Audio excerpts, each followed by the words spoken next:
کہ آپ کسی ایسے معاملے کے بارے میں جاننے کی کوشش کریں جس کا آپ سے تعلق نہیں، چونکہ آپ ایک برا گمان قائم کیے ہوئے ہیں تو آپ پھر اس معاملے کے بارے میں مزید جاننے کی کوشش کرتے ہیں۔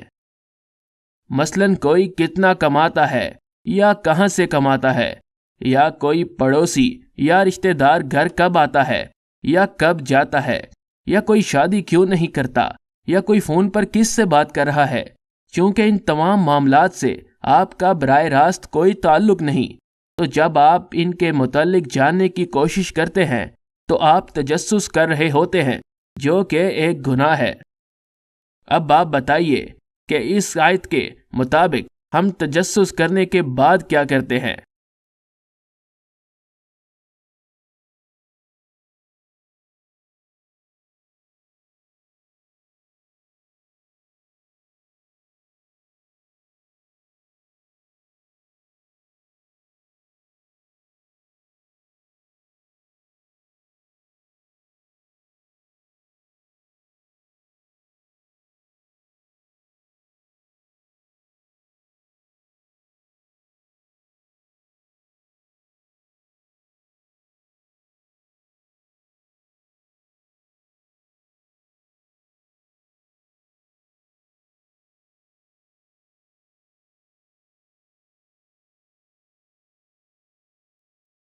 اس آیت کے مطابق تو ہم تجسس کرنے کے بعد غیبت کرتے ہیں۔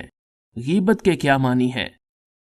بھائی، غیبت کے معنی کسی کی غیر موجودگی میں اس کی برائی کرنے کے ہیں۔ جب آپ کسی شخص یا معاملے کے اوپر آپ گمان یعنی اپنا تصور قائم کر لیتے ہیں تو پھر آپ کے لیے بہت مشکل ہوتا ہے کہ آپ اس تصور کے اوپر لی گئی معلومات کو اپنی ذات تک محدود رکھیں۔ لہٰذا آپ اس بات کو دوسروں سے بیان کر دیتے ہیں اور غیبت کر بیٹھتے ہیں اور اللہ اور اس کے رسول کے نافرمان ہو جاتے ہیں۔ اچھا، میرا ایک سوال ہے،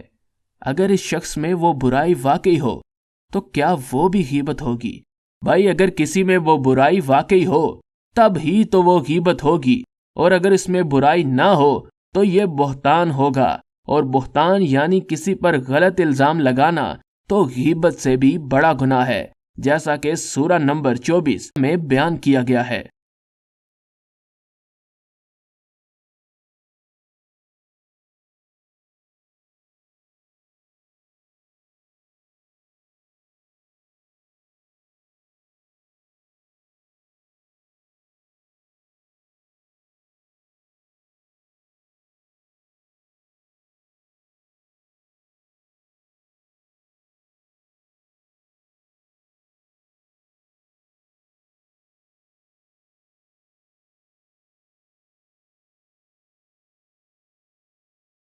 یا اللہ،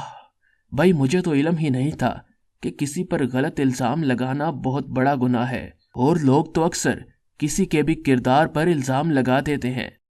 بھائی، کسی کے کردار پر الزام لگانے کی سزا اللہ نے سورہ نمبر 24 آیت نمبر 4 اور 5 میں بیان کی ہے۔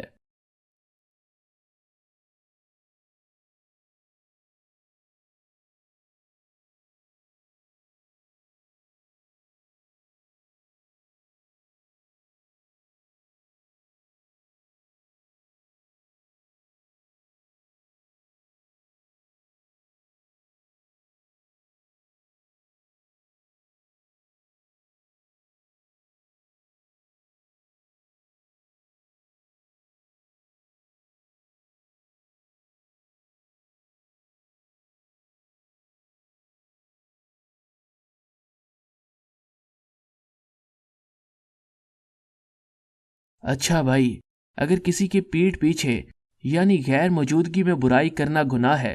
تو کیا ہم اس کے سامنے دوسروں سے اس کی برائی کر سکتے ہیں؟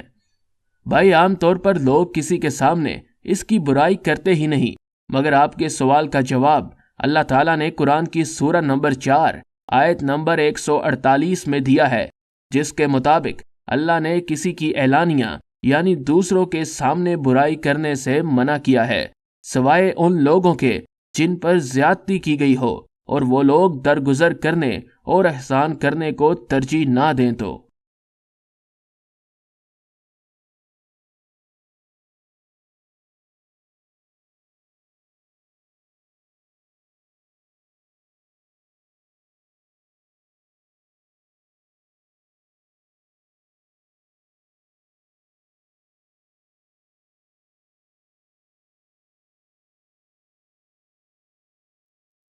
یا اللہ، تو اس کا مطلب یہ ہوا کہ ہمیں کسی کی بھی برائی نہیں کرنی چاہیے، وہ برائی اس کے اندر موجود ہو یا نہیں۔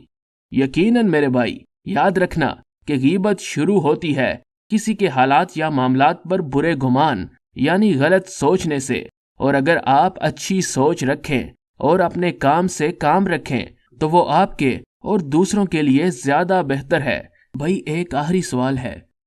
کہ اگر کوئی اور ہم سے کسی کی غیبت کر رہا ہو تو ہمیں کیا کرنا چاہیے؟ بھائی جب کوئی کسی کی غیبت کرتا ہے تو اللہ کے احکامات کا انکار یعنی آیات کے ساتھ کفر کرتا ہے، یعنی جانتے بوجھتے اپنے عمل کے ذریعے اللہ اور رسول اللہ صلی اللہ علیہ وآلہ وسلم کے احکامات کا مذاق اڑاتا ہے۔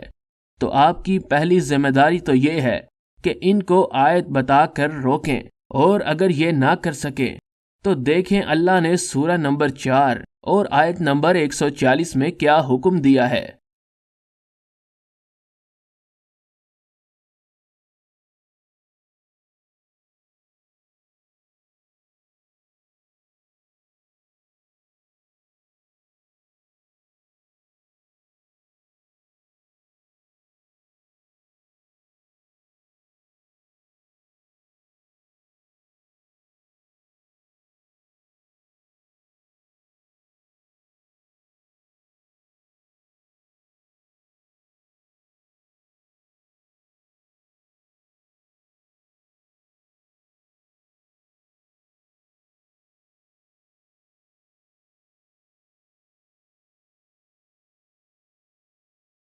ایک آخری بات یہ کہ غیبت یا بہتان صرف زبانی ہی نہیں ہوتا، بلکہ جب آپ سوشل میڈیا پر کسی کا پروفائل کھولتے ہیں تو اس سے پہلے ہی آپ کچھ گمان کر چکے ہوتے ہیں، اور اب آپ تجسس کر رہے ہوتے ہیں، اور جب کسی کی برائی والی پوسٹ لائک یا شیئر کرتے ہیں تو آپ غیبت یا بہتان میں ملوث ہو جاتے ہیں۔ اور اگر آپ یہ سمجھتے ہیں کہ آپ کسی کے ساتھ ہوئی زیادتی پر آواز اٹھا رہے ہیں تو یاد رکھیے گا کہ کوئی بھی سنی سنائی بات بغیر تصدیق کے آگے بڑھانا گناہ ہے، جیسا کہ سورہ نمبر 49 اور آیت نمبر 6 میں بیان کیا گیا ہے۔